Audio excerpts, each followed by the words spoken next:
Let's bring in Jonathan Arnott, an independent Brexit supporting MEP for the North East. Jonathan, could it actually help Brexit negotiations if we stayed in and had these European Parliament elections? I think the problem is that the European Union has been very clear they're not going to reopen this withdrawal agreement.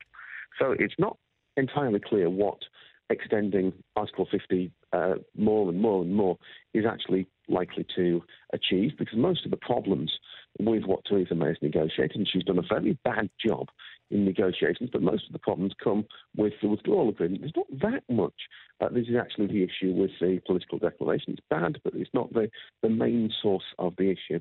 And I think there's just such huge frustration out there that we have been waiting for nearly 3 years for this to happen. And the social consequences of continuing to kick the can down the road are eroding trust in our democracy. And if you look at the opinion polling on it, the recent Commerce poll, for example, that when you ask people, instead of delaying Brexit, should the UK just leave on the agreed date, you find that far more people agree with that to go to WTO rules than disagree with that. Now, don't get me wrong, that's not actually what I've wanted at any stage.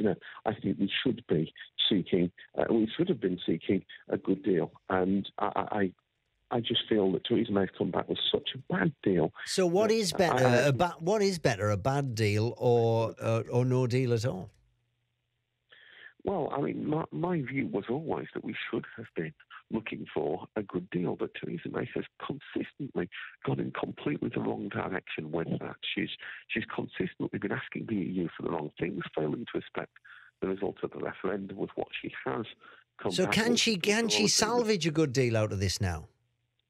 Honestly, I just don't believe that that's possible. If I thought that there was any way of getting from where we are to a good deal, then I would be saying, yes, I've got no problem with leaving it a little while and using the extra time to turn where we are now into a good deal. I just don't believe that's possible.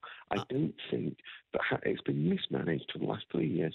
We're now in a situation where I just don't see that the delay brings any more prospect of getting a good deal, and that's why, sadly, and it is sadly, because you want to be good friends and neighbours with your colleagues across Europe.